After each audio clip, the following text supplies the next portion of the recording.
es un tiempo de Dios. Es la hora de empezar una nueva canción. Levantemos juntos nuestra voz. Tu tiempo empieza, es tu tierra nueva, tierra nueva. Bueno, vamos a orar. Padre, en el nombre de Jesús, hoy te entregamos este tiempo, Señor. Creemos que es tu palabra, Señor. Hoy te entrego mi vida, mi boca, Señor Dios. Declaro en el nombre de Jesús que tú desciendes sobre tu iglesia para revelarnos tu verdad, Señor. Que no sea palabra de hombre, Señor. Que sea solo tu palabra hoy predicándose a tiempo y a destiempo. Hoy en el nombre de Jesús disponemos nuestros oídos y nuestro corazón y nuestro entendimiento para que tú nos hables. Que tú nos recuerdes cuánto nos amas y que tú nos recuerdes lo que tú dijiste desde el antes del antes, que vendrías pronto por nosotros, Señor. Háblanos, toda voz contraria a la palabra de Dios, todo enemigo del Señor, hoy declaramos que está completamente inoperante en el nombre de Jesús.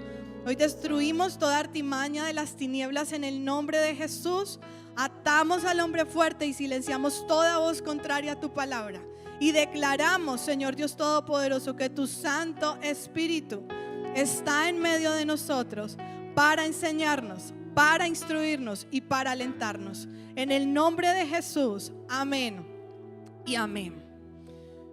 Bueno, hoy tengo por gracia y misericordia del Señor el honor de llevar la palabra y de cerrar esta serie.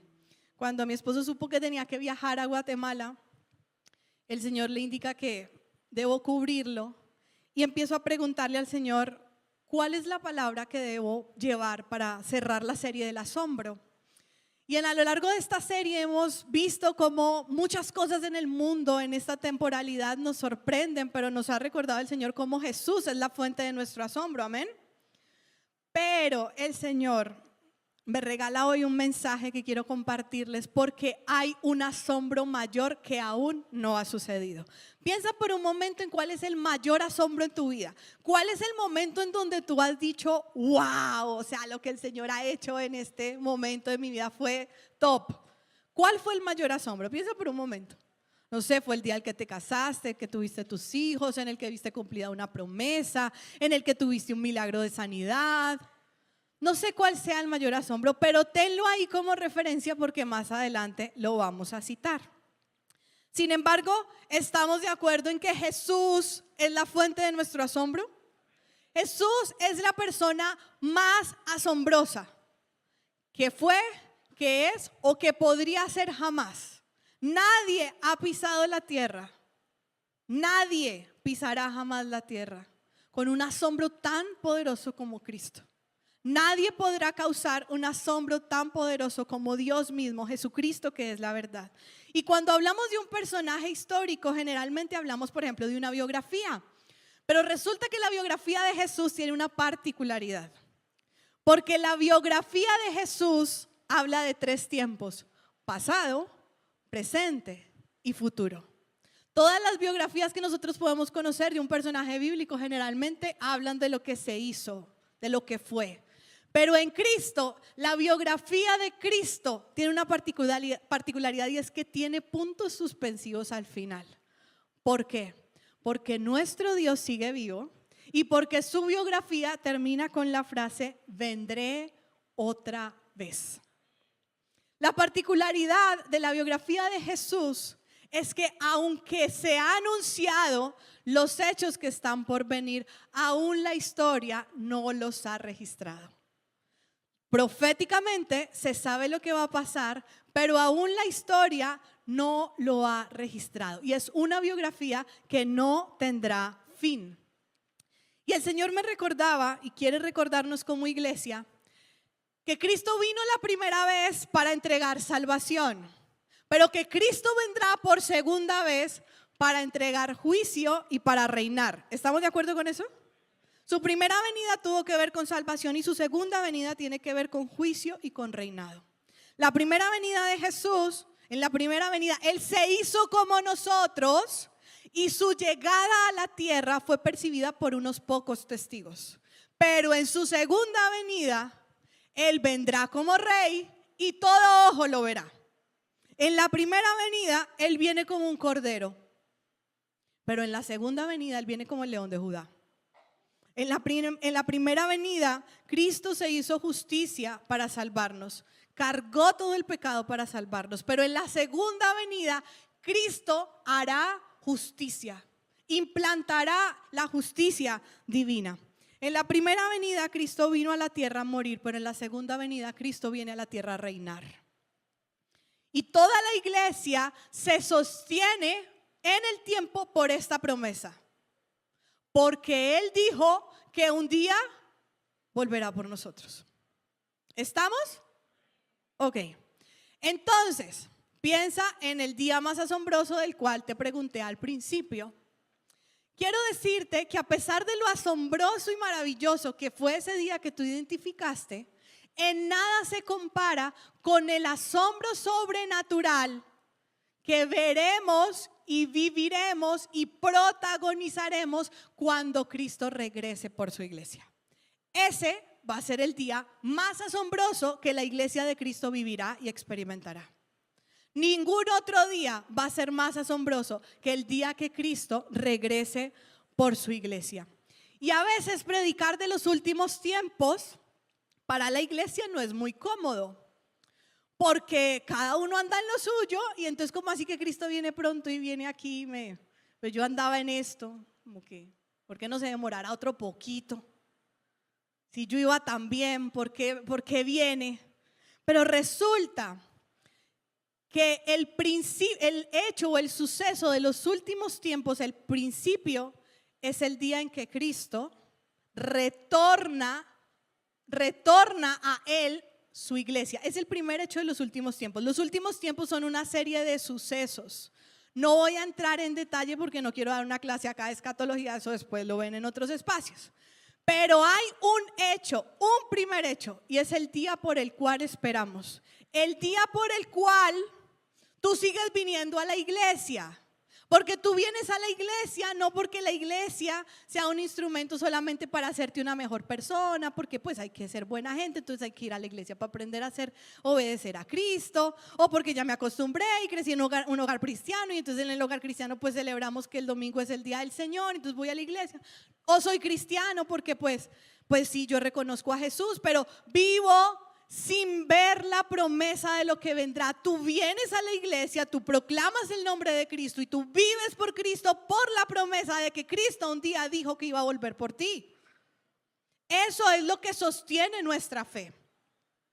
Él ya fue resucitado, pero Él vuelve por su iglesia y posteriormente vuelve a reinar con su iglesia.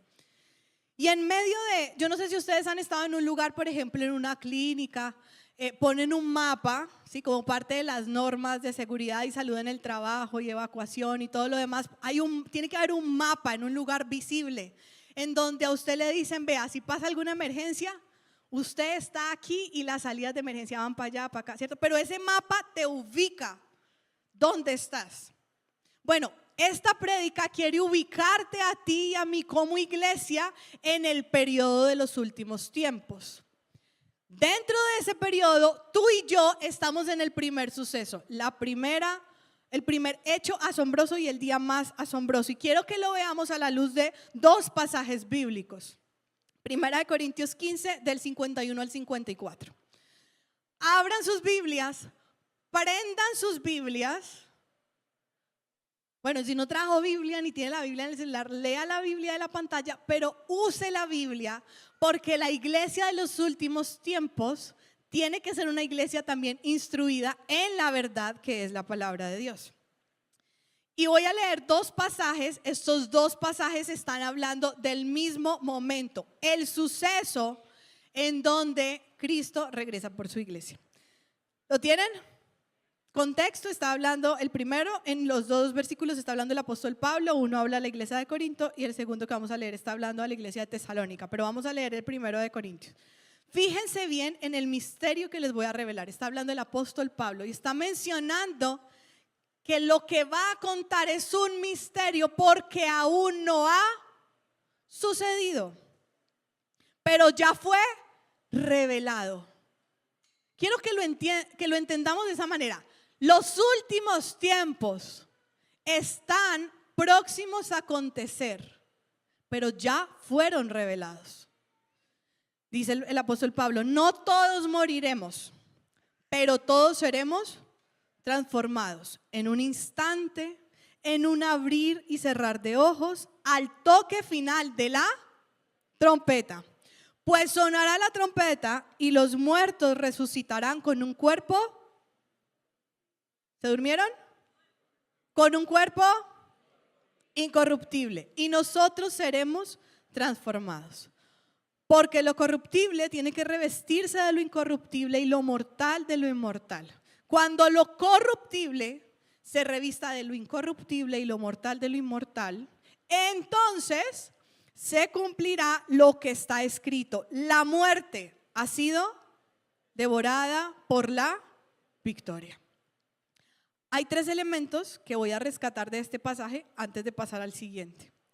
Dice la palabra que habrá una transformación sobrenatural, que se escuchará algo, habla aquí de una trompeta, y que todo ojo verá. ¿Estamos o no estamos? Me voy al otro pasaje que está hablando del mismo momento, esta vez dirigido a la iglesia de Tesalónica. Primera de Tesalonicenses 4, del 4 al 18. Dice así: ¿acaso no creemos que Jesús murió y resucitó? Así también Dios resucitará con Jesús a los que han muerto en unión con Él. Conforme a lo dicho por el Señor, afirmamos que nosotros, los que estemos vivos y hayamos quedado hasta la venida del Señor, de ninguna manera nos adelantaremos a los que hayan muerto. El Señor mismo descenderá del cielo, ojo aquí, con voz de mando, con voz de arcángel, con voz de trompeta de Dios, y los muertos en Cristo resucitarán primero. Luego, los que estemos vivos, los que hayamos quedado, seremos arrebatados junto con ellos. ¿En dónde? En las nubes, para encontrarnos con el Señor en el aire. Y así estaremos con el Señor, ¿para cuándo? Por lo tanto, anímense unos a otros con estas palabras. Y en los 2 pasajes hay cosas y similitudes que se repiten. Está hablando del mismo hecho. Su iglesia es arrebatada. Y dice en este pasaje que todo esto que sucederá, que es sobrenatural, es el día asombroso por el cual tú y yo esperamos. Es el día asombroso por el cual tú y yo alimentamos nuestra fe. Es el día asombroso por el cual tú y yo tenemos esperanza de gloria. ¿Habrá entonces un día más asombroso que ese? ¿O alguno de los días que usted pensó que era asombroso tenía todos estos elementos? Que se escuchara una trompeta del cielo, que todo ojo viera, que los cuerpos fueran cambiados y transformados, que nos encontráramos con Cristo en el cielo. ¿Habrá algo más asombroso que ese día? Entonces nos damos cuenta que cuando ponemos nuestra mirada en el Señor, todo lo terrenal es nada, a pesar de que es bueno. Pero comparado con su grandeza es nada. Y ese día esperamos. Y cuando nosotros predicamos de los últimos tiempos, a veces la gente se asusta. ¡Ay, qué susto! El fin del mundo. Señor, ¿qué va a pasar, Señor? Va a pasar lo mejor. Eso va a pasar. Lo que esperamos, eso va a pasar.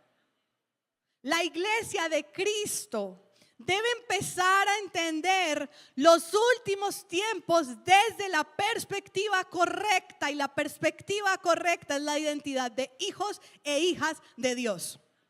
Un hijo y una hija de Dios con su identidad clara en Cristo no tiene miedo, ni angustia, ni persecución por el día del regreso de Cristo. Anhela la venida de Cristo. ¿Por qué? Porque un hijo y una hija de Dios sabe que el día que Cristo regrese volveremos a estar con Él por siempre. Entonces no hay temor a los últimos tiempos si tú estás unido a Cristo. Y esta prédica, cuando el Señor yo le decía: Señor, ¿de los últimos tiempos? Me decía: sí, porque es el cierre y así cerrará mi historia también. Será el comienzo de toda la eternidad con ustedes. Ese será el cierre del asombro y por ende ya no habrán pequeños asombros, sino que toda la eternidad será un constante asombro con Él. Y miren lo que dice la palabra del Señor en el pasaje que acabamos de leer. Dice que Él descenderá del cielo. ¿Estamos? Los dos pasajes lo dicen. Dice que habrá voz de mando. Todo ojo lo verá, pero también todo oído escuchará. Y lo que se escuchará es una voz de mando. ¿Qué significa voz de mando? Cuando eso se traduce del lenguaje original a nuestro lenguaje, está hablando de las órdenes que daban los generales militares a sus pelotones, batallones y demás, ¿sí? O sea, estamos hablando de un gran general. Es un término que se utiliza en guerra, en ejército, en batalla. El general del ejército dice, muévanse, ¿y qué sucede? Entonces mueven, porque es voz de mando. Dice, siéntense, ¿y todos? Esperen, ¿y todos? Porque comprenden la autoridad de la voz de mando. Esa voz de mando, que es como ese jefe supremo, se escuchará ese día. Pero también dice que habrá una voz de arcángel, hablando también de jerarquía de autoridad celestial. Pero también dice que se escuchará trompeta de Dios. Y la trompeta en la Biblia tiene una connotación muy particular, porque la trompeta se usaba para convocar al pueblo o para dispersarlo. Ese día la trompeta sonará para convocar a su iglesia. Ese día se escuchará, todos se escucharán un sonido, no sabemos aún cuál es, pero todos escucharán un sonido que traerá inmediatamente a la iglesia de nuevo a Cristo. Y ese día asombroso y sobrenatural fue anunciado en el Antiguo Testamento y en el Nuevo. En el Antiguo Testamento, todos los profetas prácticamente, creo que en EBC están leyendo Isaías, ¿cierto? Están estudiando el profeta Isaías en los grupos de experiencia bíblica en comunidad.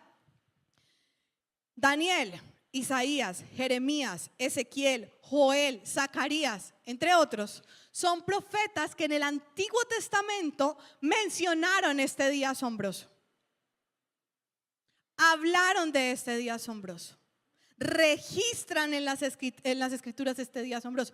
Cuando hablan, generalmente lo relacionan con la restauración de Israel, el gobierno de ese Mesías anhelado, de ese Mesías que se estaba anunciando, el gobierno de él en la tierra.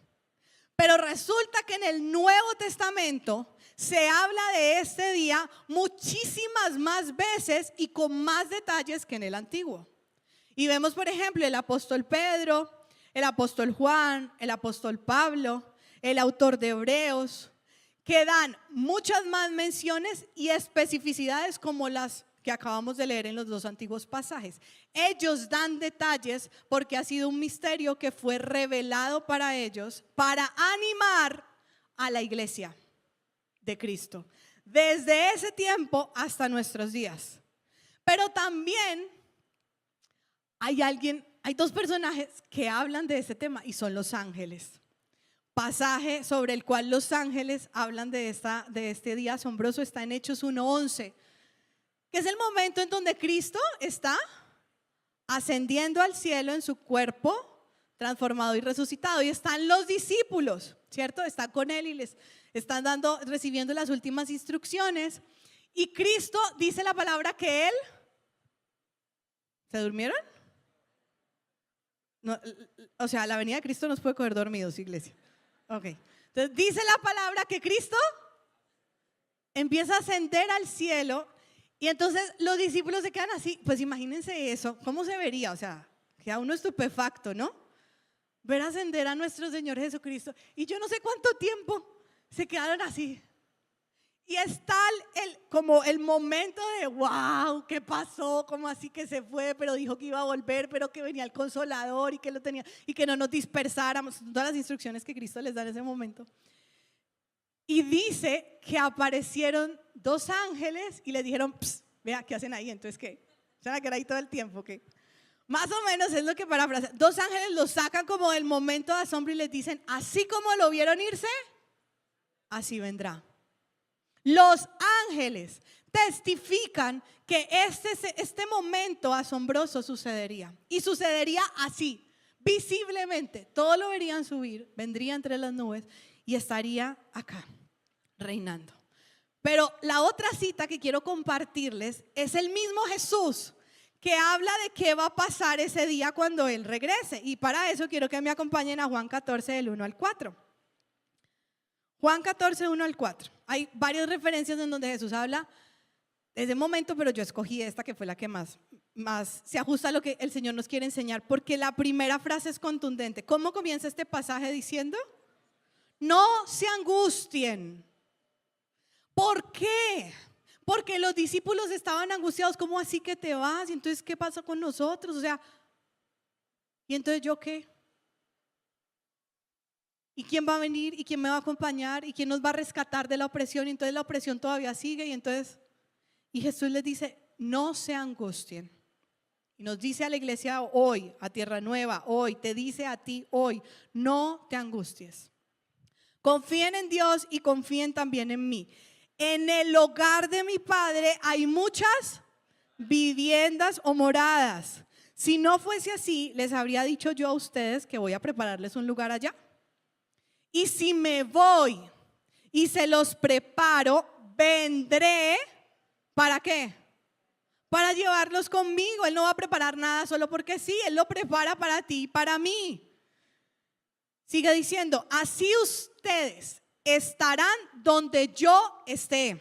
Ustedes ya conocen el camino para ir a donde yo voy. ¿Cuál era el camino del cual estaba hablando Jesús? Él mismo. Cristo es el camino, Cristo es la verdad, Cristo es la vida. Y el Señor me encanta porque cuando habla de esos últimos tiempos le dice a sus discípulos, no se angustien. Miren, yo me voy a ir y voy a preparar algo, mejor dicho, asombroso para ustedes. Y lo estoy preparando. Y estoy preparando una morada para que estén conmigo. No hay casa que se compare. Yo le voy a decir algo. Piense en la casa de sus sueños. Esa por la que usted, mejor dicho, trabaja y trabaja y trabaja y trabaja. La casa de los sueños, ¿cierto? Piense en esa casa, no sé qué tenga la casa que usted quiera de los sueños. Es una choza comparado con la morada que el Señor tiene preparado para ti y para mí. Porque nuestras moradas están siendo preparadas por Él y Él vuelve para llevarnos a habitar con Él.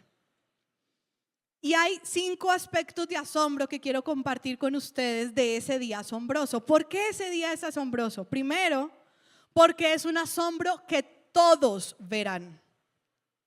Ese día es un asombro que todos verán. Y yo agregaría también que es un asombro que todos escucharán, porque se escuchará cuando Él regrese. Y todos verán, ya no será una venida desapercibida. Será que todo, dice la Biblia, todo ojo verá, toda lengua confesará, toda rodilla se inclinará delante de Él. Es una venida en gloria. Todos verán su regreso. Y me encanta porque dice, bueno, seguía diciendo el pasaje en las nubes, y las nubes también tienen una connotación bien especial. Porque, por ejemplo, si nos vamos al momento donde el pueblo de Israel recorría el desierto, ¿qué ponía el Señor en el desierto? Una nube en el día. ¿Para qué? Para protegerlos del sol, de que no se quemaran. Pero también recordemos cuando el profeta Elías va al monte y busca al Señor, ¿cierto? Que él primero llega con un estruendo, llega en medio de una montaña y de nubes, habla. En medio de una montaña Moisés recibió de parte del Señor sus leyes. Cuando uno sube a la montaña generalmente, la densidad del ambiente, las nubes bajan, lo que hoy conocemos como neblina, ¿no? Esos son nubes a nivel también más cercano. Los hombres en la montaña, por eso van a la montaña, porque el hombre sube a la montaña a buscar la voz de Dios. A nosotros déjenos acá. Nosotros nos vayan a llevar a la montaña. Nosotros buscamos otra forma de que el Señor nos hable, a mí no me lleven a la montaña. Pero ellos suben a la montaña. Y en la montaña el Señor se manifiesta y habla a sus corazones. Pero también vemos, por ejemplo, en el Nuevo Testamento, cuando Jesús va con algunos de sus discípulos en el monte, se transfigura, ¿cierto? Ellos pueden ver a dos personajes del Antiguo Testamento. Hay nubes en medio de las nubes, tienen algo muy particular. Y dice que todo ojo verá venir entre las nubes al Señor. Entonces vamos a Apocalipsis 1:7 y miremos cómo lo dice la palabra del Señor. Miren que viene en las nubes y todos lo verán con sus propios ojos, incluso quienes lo traspasaron. Por él harán lamentación todos los pueblos de la tierra. Así será. Amén. ¿Qué significa esa forma de cerrar? Eso no tiene discusión. Es un hecho. Así sucederá. El segundo aspecto del asombro es el factor sorpresa. El asombro de la sorpresa. Y resulta que cuando hablamos de este día a lo largo de la historia, la iglesia de manera muy desatinada y irresponsable ha intentado ubicar cronológica y históricamente la posibilidad del desarrollo de este día, lo cual es imposible. ¿Por qué? Porque dice que será en un instante, en un abrir y cerrar de ojos, y dice que nadie sabe el día ni la hora.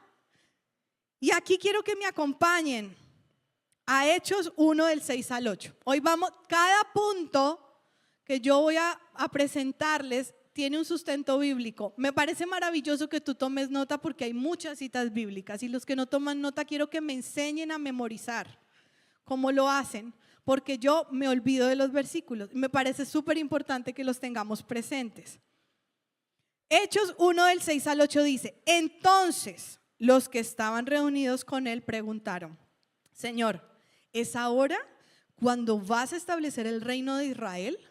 ¿No les toca a ustedes conocer la hora ni el momento determinados por la autoridad misma del Padre? Contestó Jesús. Pero, y ahí hace un giro en la conversación, dice: pero cuando venga, ¿quién? El Espíritu Santo sobre ustedes, recibirán poder y serán mis testigos tanto en Jerusalén como en Judea, en Samaria y hasta los confines de la tierra. Prestemos atención a este momento. Están los discípulos también hablando con Cristo y le dicen: ya es el momento, o sea, ya resucitaste, ya me hiciste la muerte, bueno, ya sabemos que tú eres el Cristo, el Mesías, está. Entonces ahora sí, vas a instituir tu reino, ya Israel nuevamente va a ser reconstruido en poder y en majestad. Y Jesús les dice: no, pues, no, nadie sabe el día ni la hora, ni él. Y cuando les cambia la conversación, presenta a la persona más importante con la que tú y yo estamos y por la cual es posible esperar la segunda venida de Cristo, que es el Espíritu Santo. Y dice: vea, de ese tema de la venida, de la hora y el calendario, eso nadie lo sabe. Pero venga, yo le digo lo que sí tiene que saber, que es que mientras ese día llega, el Espíritu Santo te va a revestir de poder para que sean mis testigos en todos los lugares. Y me encanta porque de la voz de Jesús, de la boca de Jesús, se menciona al Espíritu Santo. Y yo quiero que tú recuerdes que el Espíritu Santo es el que hace posible que ese día sea anhelado, esperado y cultivado. Sin el Espíritu Santo, la iglesia no podría esperar. El Espíritu Santo es el que se manifiesta en la espera. Lo mismo nos dice Mateo 24:36. Y está hablando también Jesús, dice: pero en cuanto al día y la hora, ¿quién lo sabe? Nadie lo sabe, ni siquiera los ángeles del cielo, ni el Hijo, sino solo el Padre. Y aunque es un día que cronológicamente no se sabe específicamente cuándo sucederá, a la iglesia de Cristo no le debería tomar por sorpresa cuando suceda. Porque se supone que la iglesia de Cristo está viviendo todos los días para esperar que ese día suceda. Entonces, el factor sorpresa apunta a mi cronos y no a la actitud de mi corazón. Porque yo tengo que estar anhelando su llegada cada momento de mi vida. Ese es el segundo asombro, el asombro de la sorpresa. Pero viene un tercer asombro, que es el asombro de la transformación. Ese día sucederá un hecho sobrenatural con nosotros, con lo tangible de nosotros. Y estamos de acuerdo en que este cuerpito, ¿sí? Pellizquese ahí. Este cuerpito que el Señor nos ha dado está sujeto a una decadencia indetenible. ¿Estamos de acuerdo? Que este cuerpito está sujeto a debilidades. Que este cuerpito se le ve en el pasar de los años. Que a este cuerpito le puede empezar en el tiempo a fallar algunas cositas. Forma parte de vivir en un mundo caído. Pero ese día, dice la palabra del Señor, que este cuerpito, si estamos vivos, va a ser transformado. Y si ese día llega y nosotros ya estábamos muertos, los muertos resucitarán, los muertos en Cristo resucitarán con un cuerpo incorruptible. Así que no te desgastes tanto pensando cómo luces, porque no se compara en nada cómo vas a lucir el día en que venga el Señor. Más que cuidar, porque sí tenemos que cuidar el cuerpo como mayordomía, porque es el templo del Espíritu Santo, pero el cuerpo debe tener un lugar correcto y nunca puede volverse un ídolo. El cómo luces no puede volverse un ídolo. El cómo te ves no puede determinar tu identidad, porque tu identidad está puesta en ser hijo e hija de Dios. Y dice la Escritura que aunque este cuerpo se vaya desgastando, por dentro nos vamos renovando, avivando. El deterioro de este cuerpo mortal es algo que no vamos a poder detener. No lo podemos detener. Y miren lo que dice Filipenses 3, 20, 21. En el asombro de la transformación dice: en cambio, nosotros somos ciudadanos del cielo, de donde anhelamos recibir al Salvador, el Señor Jesucristo. Él, ¿quién? Cristo. Transformará nuestro cuerpo miserable. A mí me encanta este adjetivo que usa el apóstol Pablo para describir el cuerpo físico. Esto es un cuerpo miserable. Por más de que uno intenta, esta vaina ya va para decadencia. Nada que hacer. Hay un periodo en la vida, unos años donde tú creces y te desarrollas, y hay una etapa donde ya esa vaina, o sea, es propio de la ley de la naturaleza, no lo puedo detener. Y dice: Él transformará este cuerpo miserable para que sea como su cuerpo glorioso, mediante el poder con que somete a sí mismo todas las cosas. Ese día sucederá algo asombroso, porque además de que nuestros cuerpos van a ser transformados, sucederá que dos tiempos serán uno. Dice que los que estaban muertos en Cristo, es decir, tiempo, dice que a la vez, en el mismo tiempo, ellos resucitarán y no se adelantarán a nosotros, sino que, bueno, si estamos vivos para ese momento, los muertos en Cristo y los que vivan en Cristo serán transformados. Cuerpo incorruptible. Es el asombro de la transformación, de los tiempos y de la materia. ¿Habrá algún otro día más asombroso que nuestros ojos puedan ver? El cuarto asombro es un asombro que no acaba. Cuando Cristo viene por su iglesia, dice que estaremos con Él por siempre. Los últimos tiempos tienen varios sucesos. El primero es que Cristo llama a su iglesia. Durante ese tiempo aquí en la tierra suceden varias cosas. Dice la Biblia que es un momento donde habrá tanta maldad como nunca jamás había habido ni volverá a haber. Habla del reinado del anticristo, que es revelado, y dice la Escritura que mientras eso sucede aquí, nosotros estamos en una fiesta. ¿Saben por qué? Porque en ese tiempo, cuando Cristo arrebata a su iglesia, se desarrolla lo que nosotros conocemos como las bodas del Cordero. Cristo viene para llevarnos a una fiesta. Él está organizando una boda y la morada con la que va a compartir con su esposa el resto de la eternidad. Entonces, Él viene por su iglesia y después regresa con su iglesia. O sea que su iglesia jamás vuelve a estar lejos de Él. Es un asombro que durará por toda la eternidad. Nunca se acabará. Y hoy el Señor te recuerda que el día en que tú abriste tu corazón y recibiste a Cristo Jesús como tu Salvador, recibiste con la salvación una invitación a una boda. Y en esa boda tú y yo somos protagonistas con Jesús.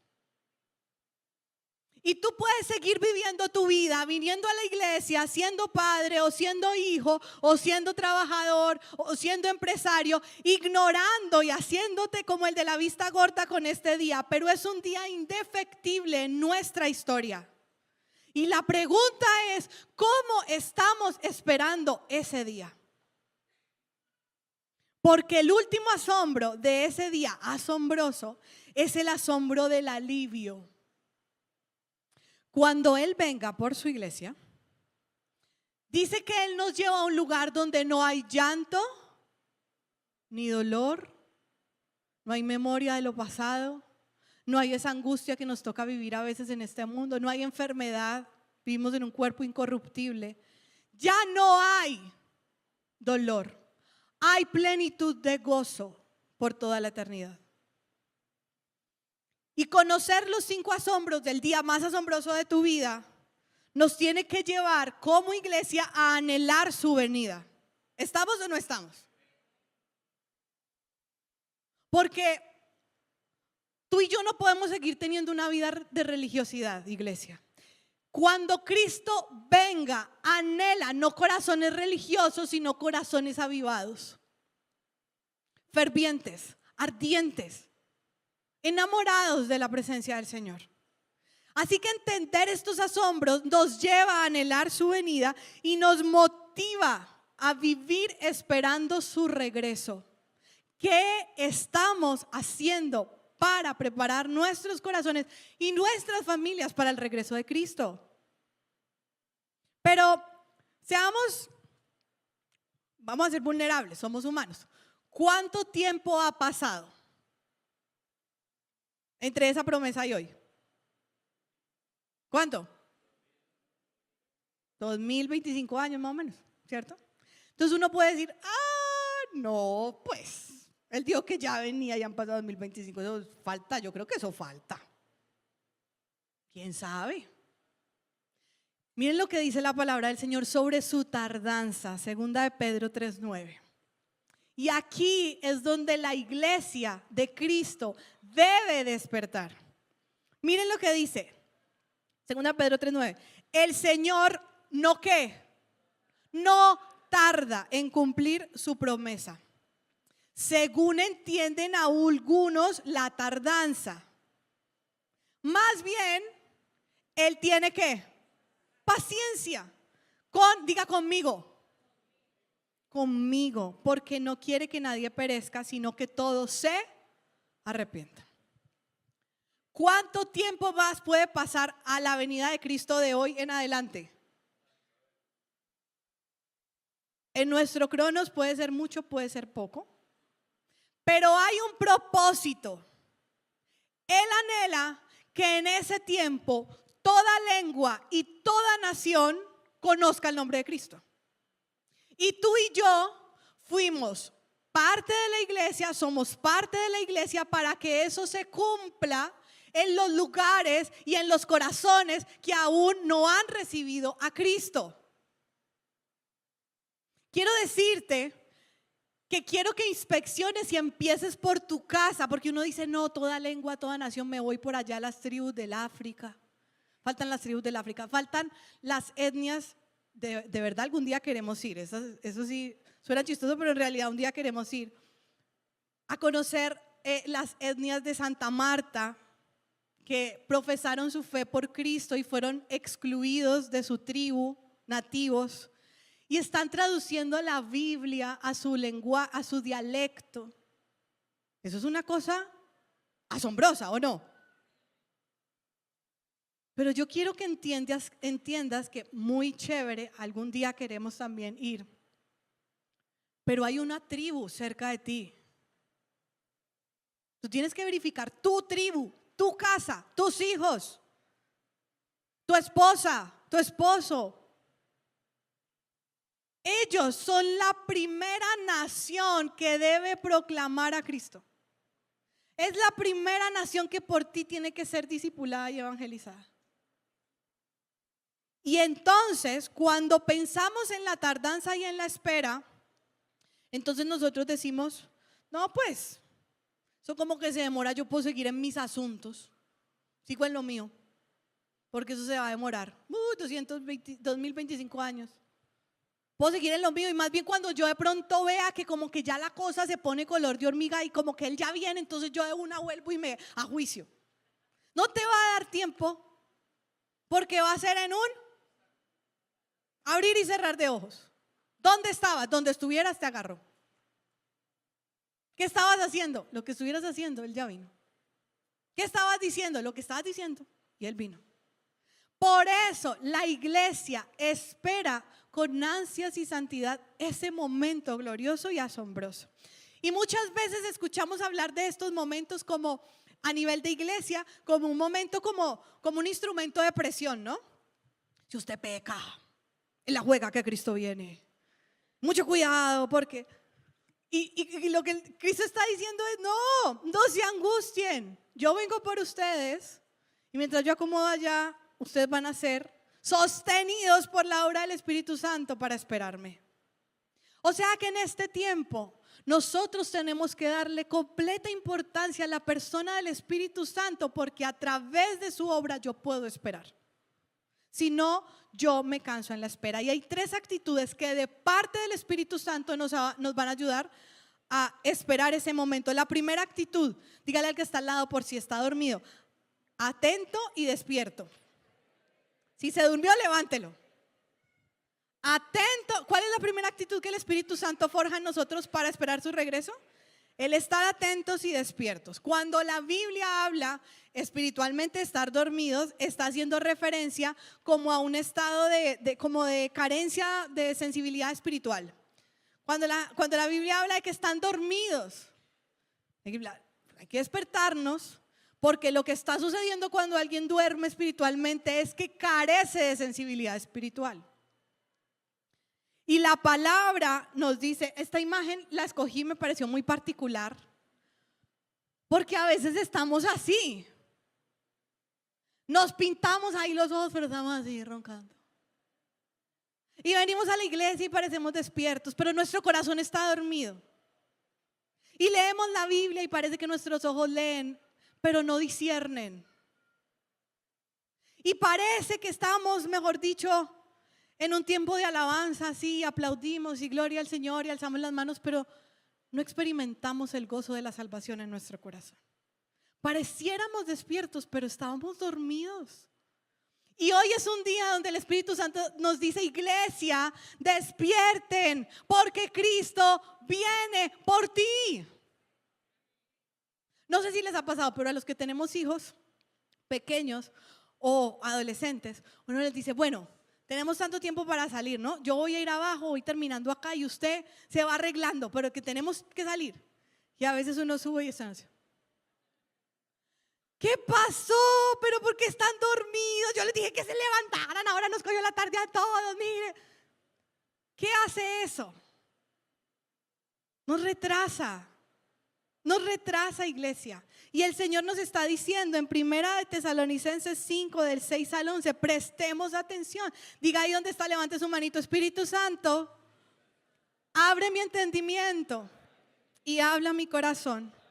Miren lo que dice la palabra en 1 Tesalonicenses 5, 6, 11. Dice: por tanto, no debemos dormirnos como los demás, sino mantenernos alerta y en sano juicio. Los que duermen, de noche duermen. Los que se emborrachan, de noche se emborrachan. Nosotros que somos del día, por el contrario, estemos siempre en nuestro ¿qué? Sano juicio, protegidos por la coraza de la fe y del amor y por el casco de la esperanza de salvación. Pues Dios no nos destinó a sufrir el castigo, sino a recibir la salvación por medio de nuestro Señor Jesucristo. Él murió por nosotros para que en la vida o en la muerte vivamos junto con Él. Por eso, anímense y edifíquense unos a otros tal como lo vienen haciendo. Esta prédica es un mensaje que el Señor está usando para animarte a perseverar, animarte y edificarte a esperar su día. Pero dice, cuando habla de que los que duermen y los que se emborrachan lo hacen de noche y los que están atentos son del día, está hablando no necesariamente del tiempo cronológico del día y la noche, sino de que los que duermen y están desapercibidos y no viven en el sano juicio están en tinieblas y quienes están en Cristo habitan en luz. Debemos ajustarnos a ese reino al cual fuimos trasladados, al reino de la luz admirable y vivir despiertos. Amén. ¿Cómo vamos a estar? La primera actitud que da el Espíritu Santo para esperar a Jesús: atentos y despiertos. La segunda actitud correcta es estar sobrios. Díganle al que está al lado también, si se está durmiendo, vea que esté sobrio. ¿Qué es lo contrario a sobrio? Borracho, ¿cierto? Miren lo que dice Lucas 21:34. Tengan cuidado. ¿Qué dice? En la juega. Tengan cuidado, no sea que se les endurezca el corazón por el vicio, la embriaguez y las preocupaciones de esta vida. De otra manera, aquel día caerá de improviso sobre ustedes. Y hay muchas cosas en este mundo que pueden embriagar nuestro corazón. Y no solo es licor, drogas, sexo, relaciones, amor al dinero, religiosidad, no sé cuántas cosas más pueden embriagarte. Y eso que te embriaga es algo que te hace perder. A ver, cuando alguien está en sano juicio está en control de sus 5 sentidos, pero cuando alguien está embriagado no tiene sus 5 sentidos en orden. Por ende, no percibe la realidad de manera correcta. Pensemos en alguien que está embriagado por licor o intoxicado por licor o intoxicado por sustancias psicoactivas, por ejemplo. Las personas no miden la distancia normalmente, ¿no? Y usted iba a coger algo y no, eso no estaba ahí. Porque los 5 sentidos no coordinan. Cuando tú y yo dejamos que la embriaguez de este mundo, que lo que genera placer en nosotros, que lo que nos seduce, nos desenfoque de Cristo, mi realidad espiritual empieza a alejarse de ese día asombroso. Y yo me distraigo y pierdo el sano juicio. El Señor hoy está llamando a su iglesia y diciéndonos nuevamente: te dije que cortaras lo que había que cortar. Te dije que te alejaras de lo que te había que alejar. Te dije que cambiaras ese hábito que te está dañando. Te dije. Y su tiempo es paciencia para ti y para mí. Pero va a llegar el día en donde el Señor va a venir. Y queremos estar listos. ¿Cuántos quieren estar listos? La tercera actitud que nos da el Espíritu Santo para esperar es la productividad. Dígale que tiene el lado productivo. Produzca. Pero ¿qué pensamos en el mundo cuando alguien dice produzca? Como los jóvenes hacen así, ¿cierto? ¿Y yo qué es eso? Ah, pues qué plata. Ah, ya entendí. Pues entonces dice, la palabra del Señor nos indica que cuando el Espíritu Santo mora en nosotros, Él nos hace productivos. Y me encantó y escogí esta foto. Les decía en el primer servicio que el tiempo en el que mi familia y yo vivimos en este lugar, que fue en pandemia, a mí no me gustaban las matas, pero el Señor pues desarrolló en mí un cuidado por su casa, por este lugar. Antes había muchos más jardines y yo empecé a cuidar este lugar y a mí las matas me parecieron lo máximo. ¿Sí? Antes se me moría un cactus y ahora ya. Y así creció una huerta en la iglesia. De aquella huerta en donde sacamos pepinos, tomates, habichuelas, ¿qué más? Cilantro, orégano. Bueno, sacamos un montón de cosas. De esa huerta solo me queda un palo de aguacate fructífero y 2 palos de aguacate en crecimiento. Quiero decirles, el palito de aguacate, mírenlo, admírenlo, pero no quiten los aguacates del palo. Robar es pecado. Nos tocó poner un aviso que diga: no robarás, no robes aguacates. Porque esos aguacates tan litos que están creciendo, de hecho aquí se alcanza a ver unos, son inmensos, son una siembra para el campamento de jóvenes. Vamos a bajar los aguacates cuando sea el momento, y si usted quiere probar los más deliciosos y benditos aguacates, usted va donde la carpa de los jóvenes y usted dice: le vengo a comprar un aguacate, y eso va a servir para que ellos sigan sumando fondos para su campamento.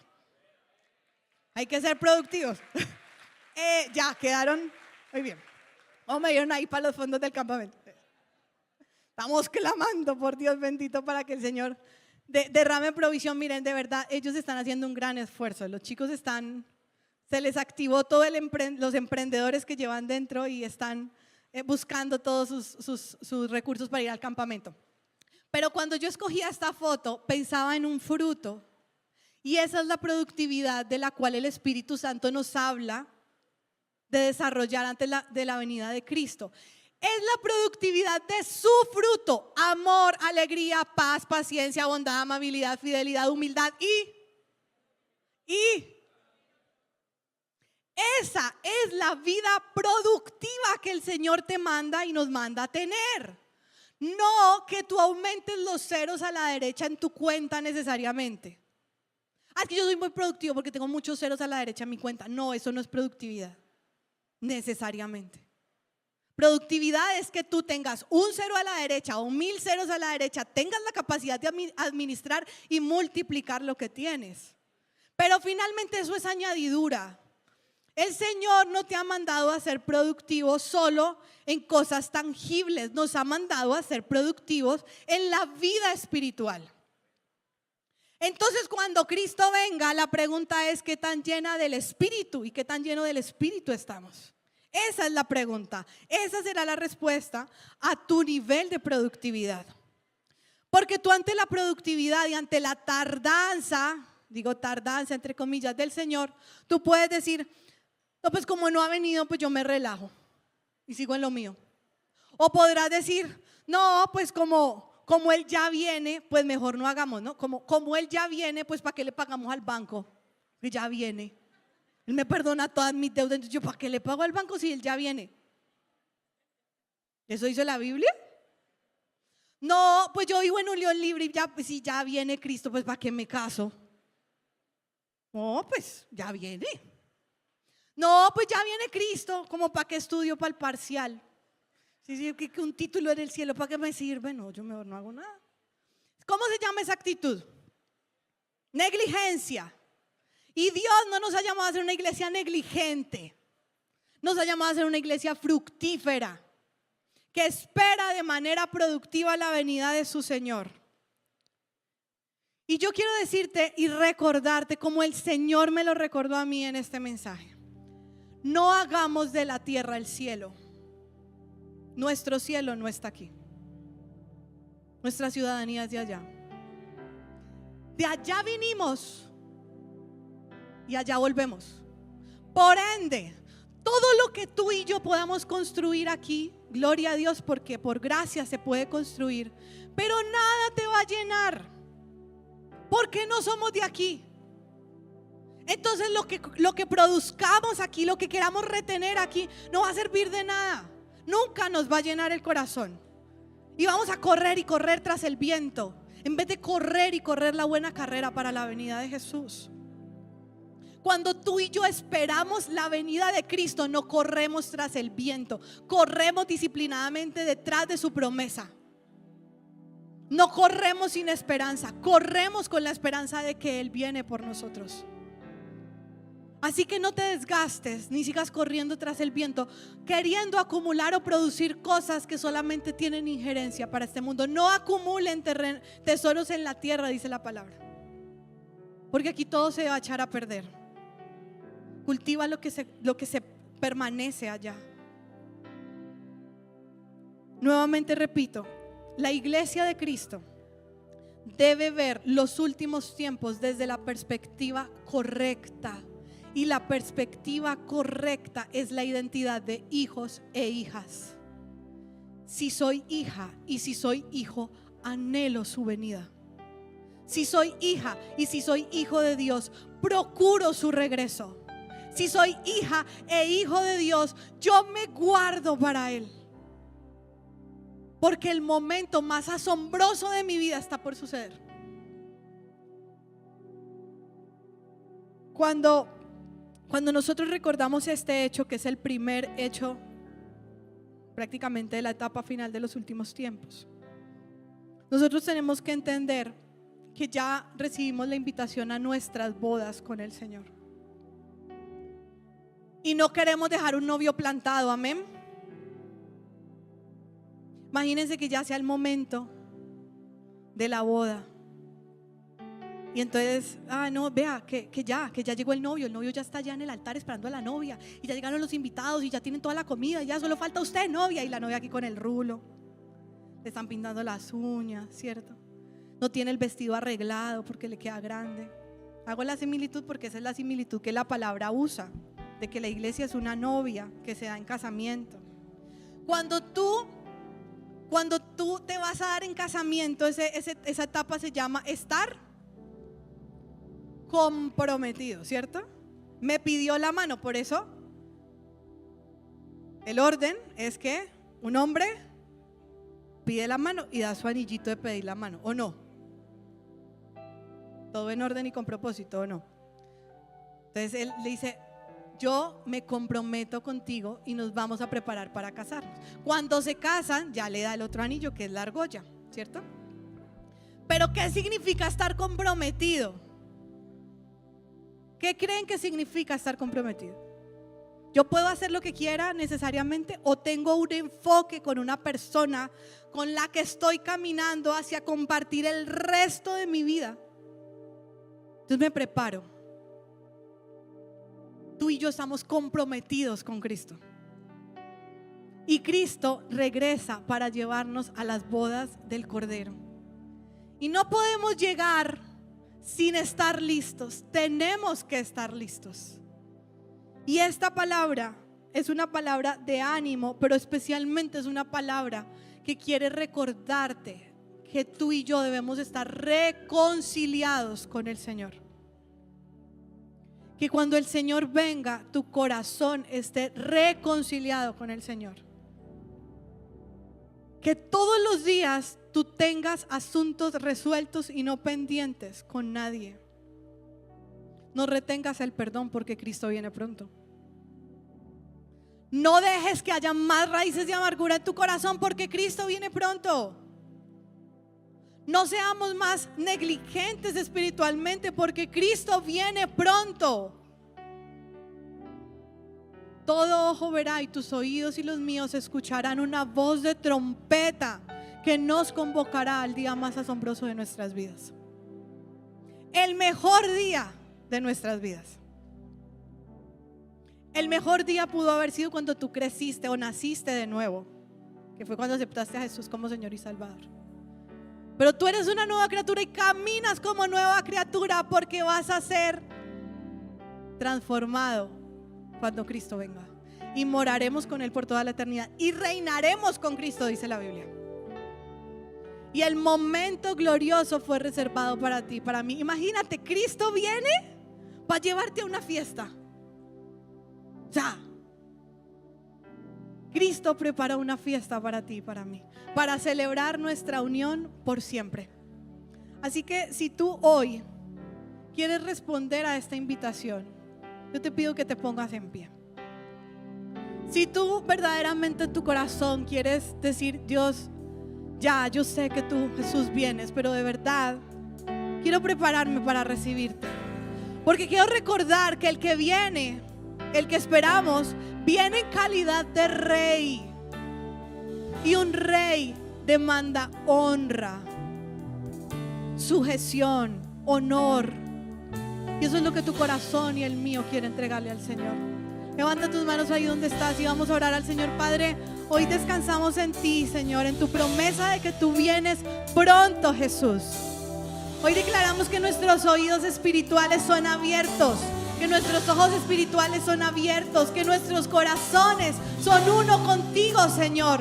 Hemos visto muchos milagros, mucho poder obrando de tu parte a nuestro favor, pero ese día, Señor, ese día será glorioso, ese será el día más asombroso, porque tú serás revelado como Rey sobre toda la humanidad. Señor, gracias por tu iglesia, gracias por amarnos. Tú has reservado ese tiempo para nosotros y nosotros queremos esperarte, conscientes, sobrios, productivos, atentos, despiertos, adorando a tu santo nombre, Señor.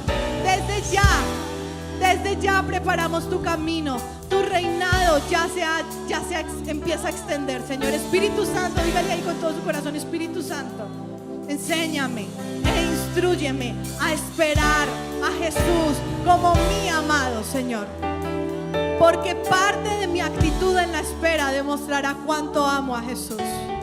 Yo quiero amarte, Jesús, todos los días de mi vida, porque tú me diste tu vida entera y yo hoy quiero darte la mía. Señor, hoy declaramos en el nombre de Jesús que todo yugo de esclavitud, todo engaño de pecado, toda idolatría y toda incredulidad se caen en el nombre de Jesús. Señor, tu voz de mando se escuchará en toda la tierra. Pero hoy tú nos has dado autoridad a tus hijos y a tu iglesia para declarar en tu nombre con autoridad, el nombre que es sobre todo nombre. Y delante de ese nombre retroceden las tinieblas en el nombre de Jesús. En el nombre de Jesús, toda oscuridad que se ha querido levantar en las vidas y en las familias que están en esta iglesia, en las cuales tú has plantado en este lugar, hoy declaramos que son iluminadas por tu luz, Espíritu Santo. Nada ni nadie podrá jamás apagar tu luz. Hoy despierta tu iglesia. Dígale conmigo: Señor, despiértame. Todo sueño, todo adormilamiento espiritual hoy se acaba en el nombre de Jesús, Señor. Y tú nos despiertas para verte, para proclamarte y para esperarte.